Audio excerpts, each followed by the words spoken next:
So again, I'm kind of using up paint that I had in my palette. I had to add a little more ultramarine blue because I ran out, but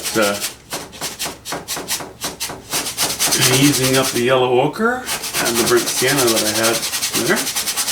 Again with this warm green. I like the warm green. You know, it's sort of a, yeah, I guess you could almost call it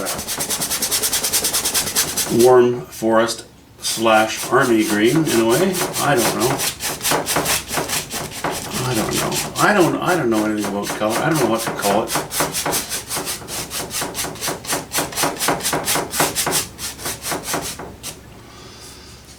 But we'll get this covered, get the white out of the way. And then I can give some thought to a sketch. I'm going to keep this sketch simple because it's going to be a knife painting. There's no point in putting any detail in it, or putting any detail in the sketch. So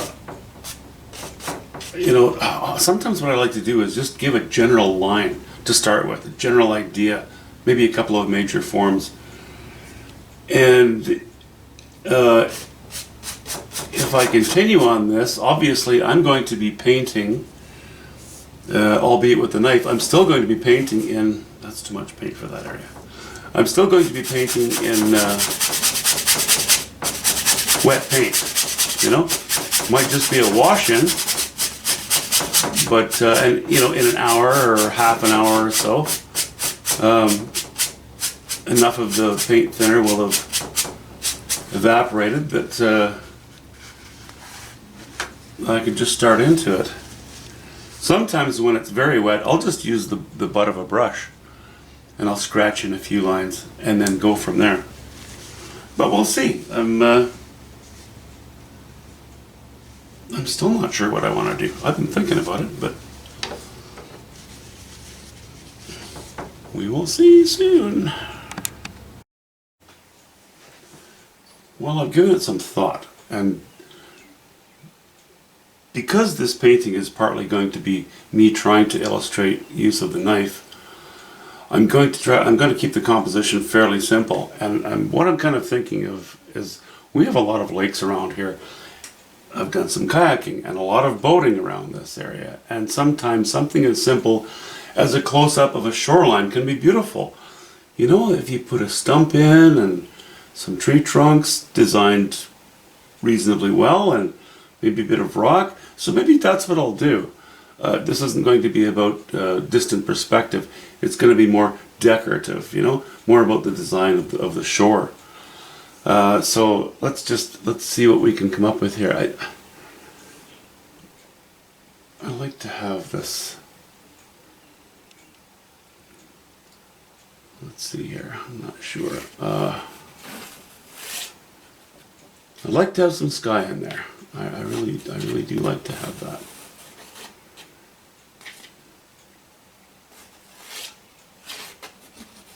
And there we have some dark tint there. See, that tint is already suggesting something to me. Maybe not the best thing, but maybe what I'll do is that dips down. Let this go up a little bit there. It's not two hills necessarily. I'm just putting in lines, just putting in ideas. I know that I would like to have some strength here. Maybe we'll go right off the painting with it. A couple of trunks. Tree trunks. That's dark. I think what I'll do is do this. And I can't bring that tree trunk all the way down because that would bisect the painting, It's almost halfway across either way, so I'm not too fond of that idea. I'm not planning on washing this in. I'm just going to put a few lines on with charcoal, and we're just going to take the knife to it almost right away.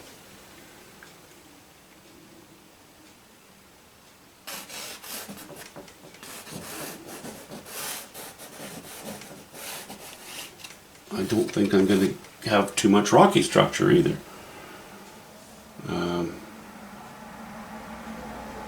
Okay, I'm not too happy with that. Now, I'd like to wipe a bit of this stuff off, but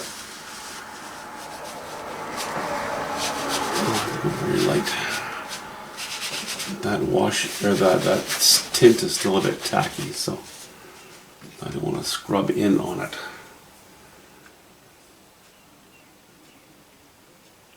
Okay.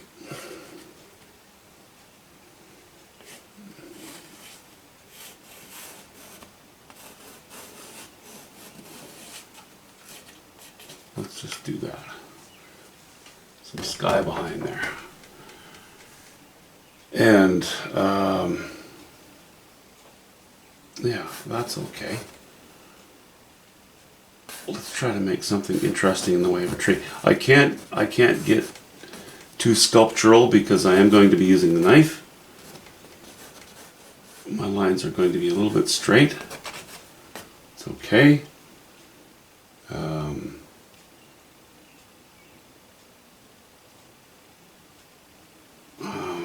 Let's see.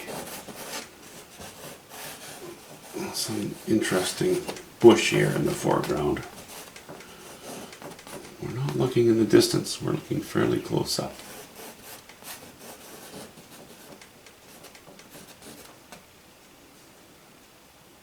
Okay.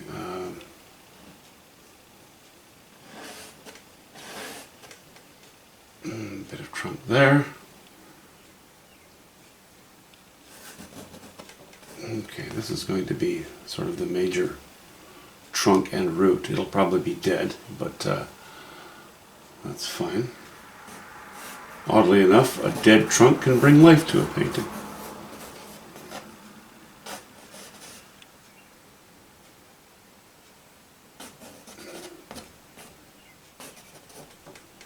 Okay.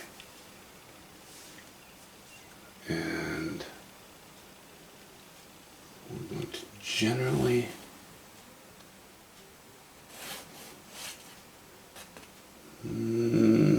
okay, no comment on that line.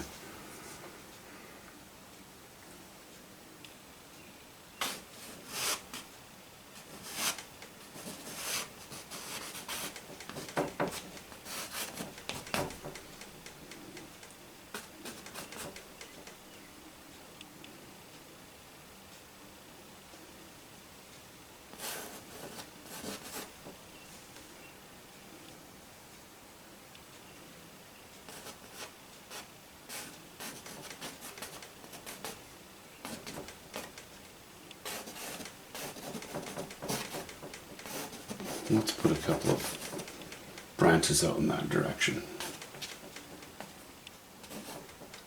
One here as well. And a stump there that won't attract too much attention.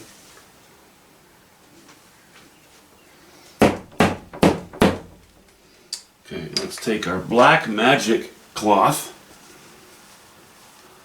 and give the whole thing a very loose wipe.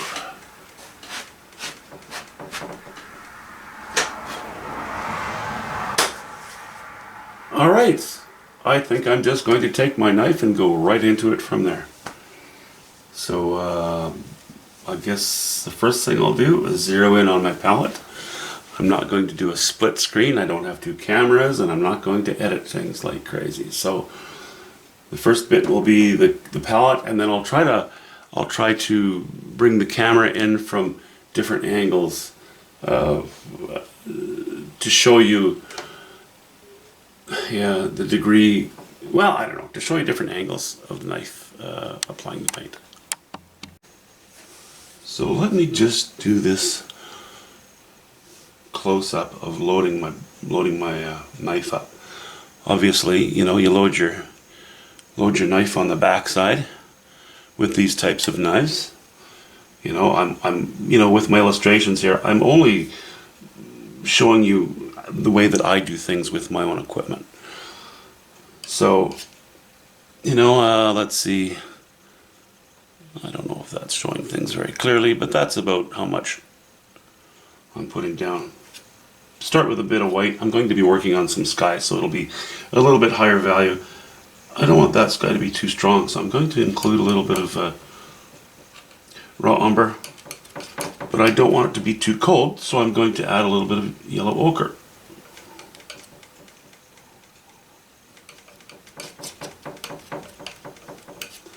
And what shall we do? Maybe a hint of ultramarine blue.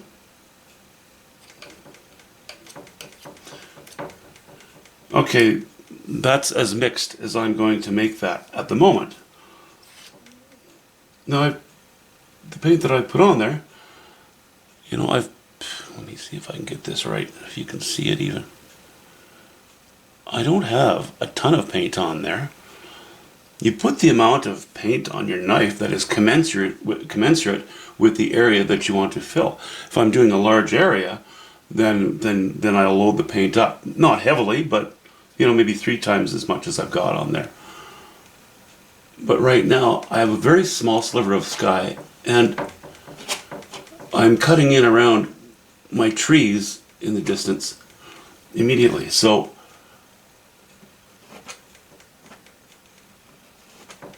I'm actually not needing to, I don't want to put too much paint on there because I'll lose control of my stroke. It'll ooze out on either side of the knife and make a big mess. You know, these aren't things that I'm going to illustrate. You just need to, well, the best way to learn how to use a knife is to use a knife. Okay, now we're down to, well, pretty much nothing. So we'll go again. See, I don't know how many times I picked off of that pile, maybe 3 times. A little yellow ochre, a little ultramarine blue, some white. And every time you mix a pile, a very small pile, it's going to be slightly different than your last pile. And that's great. You know, that's where you get some variety from.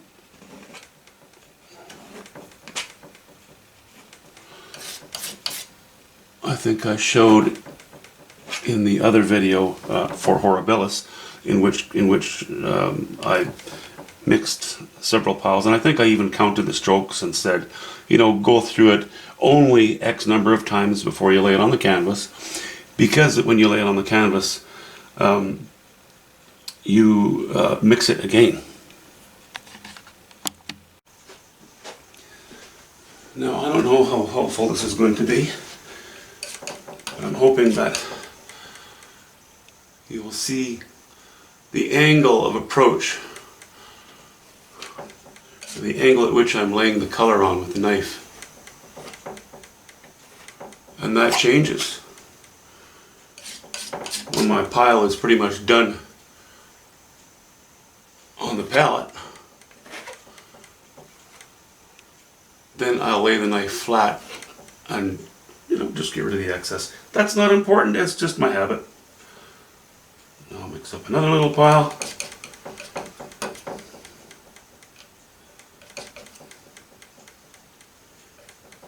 It's just a small piece of sky, so I don't want I don't want too much variety in there.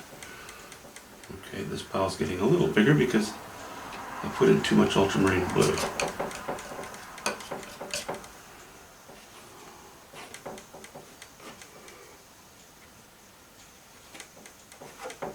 Scrape it off on the shoulder there a bit.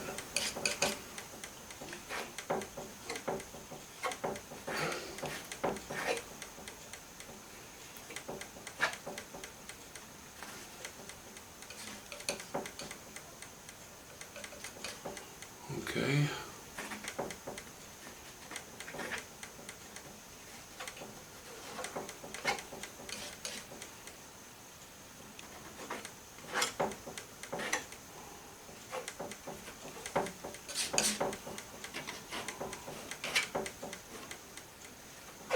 Alright, that's getting close to being about all the sky I'm going to have in here.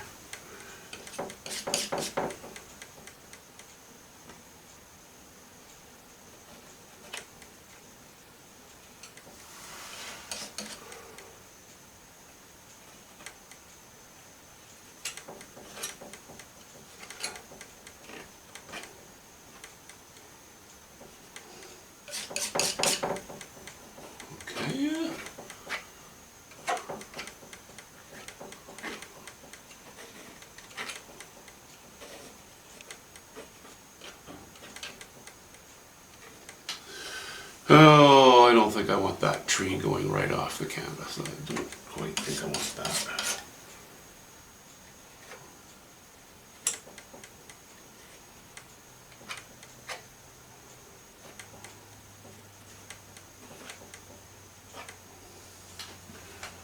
Okay.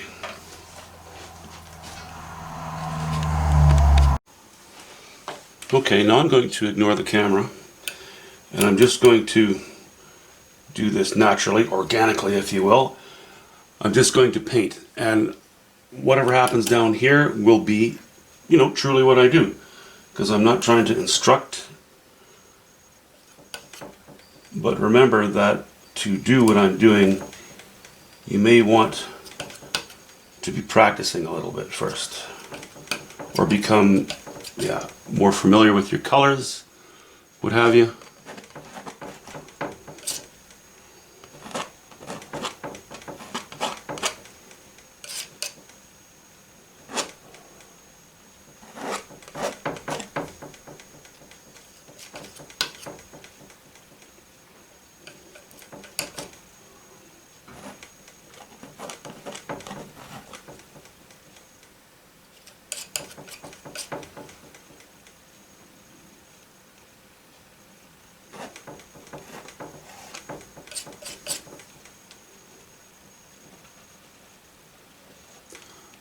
I know it's a bit boring, but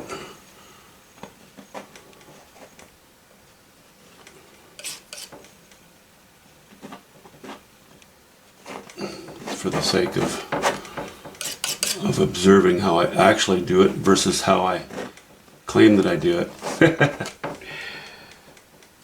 When I'm trying to instruct, it's usually, I'm talking about an ideal situation.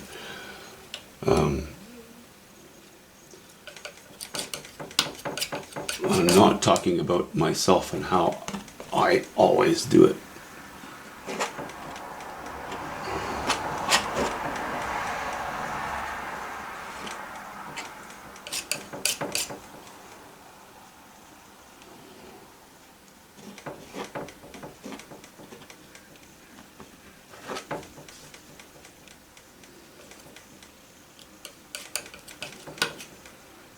Using just mostly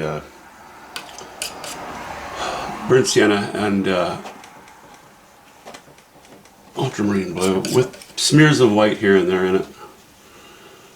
What you can see though is that I'm not killing the color.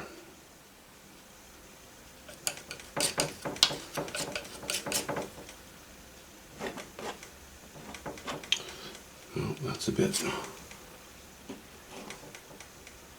light maybe? Yeah, it's a bit light. Or a bit dark. I don't know, one or the other. There's only two possibilities.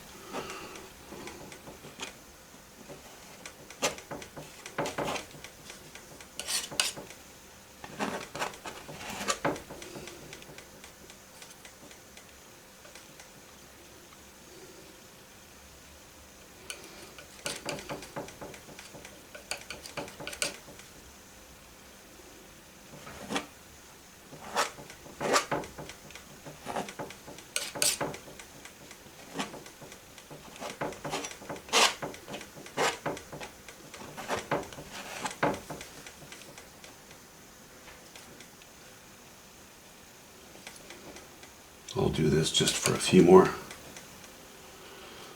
minutes, and then I'll show you the area that I was working on in the painting. And from there, maybe we'll just go ahead and paint. And I'll show you the canvas itself as it's being worked on.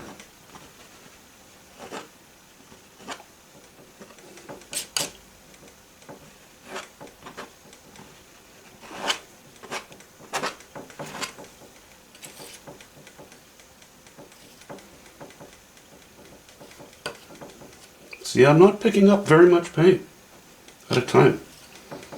Rather than mixing one big pile in the middle and ending up having it look like house paint because it's been so overmixed, the interest in it has been killed, I prefer to mix a bunch of little piles as I go along. And yes, It's more work.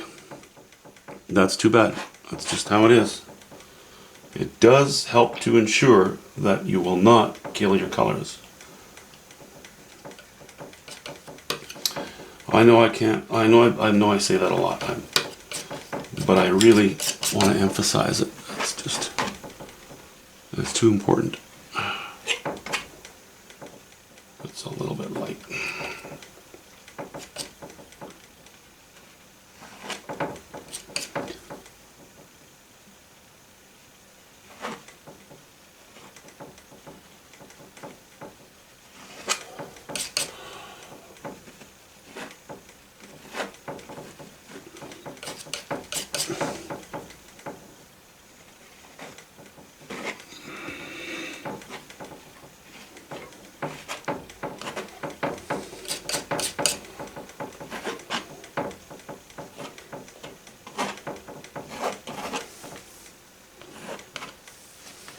Okay,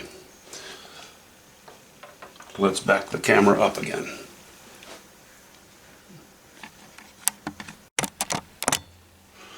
Okay, actually, rather than just zeroing in on a painting, I backed up a little bit so that you can see the motion from here up to here.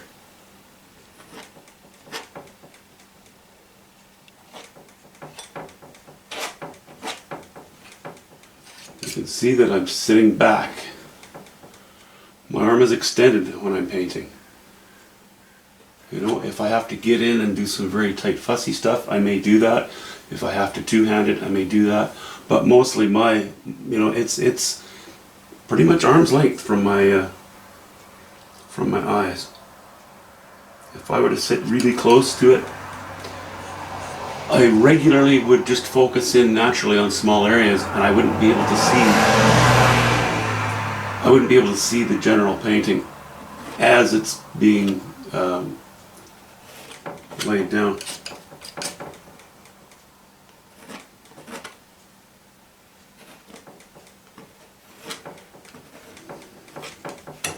Oops. I'll flip that knife right out of my hand while I'm painting here.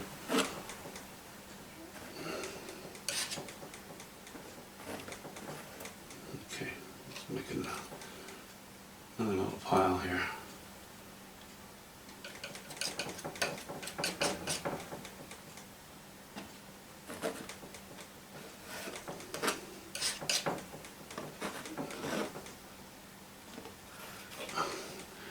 And I'm not just, within this bush.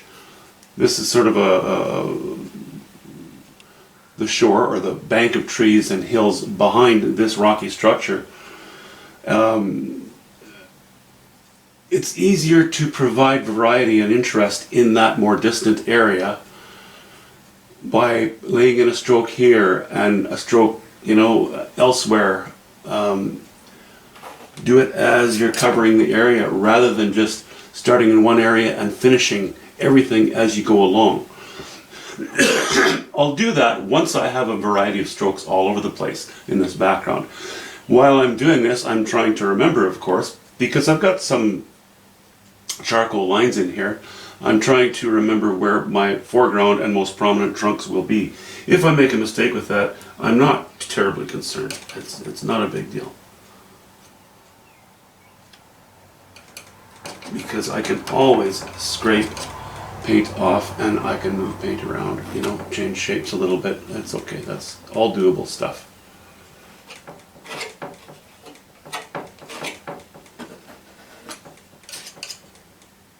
One thing I do know is that as I work towards this foreground line, I would like to go deeper and darker in color so that these trees stand out. They very obviously stand out in front of these ones. They're not all a single wall of trees. These are going to stand forward, stand proud.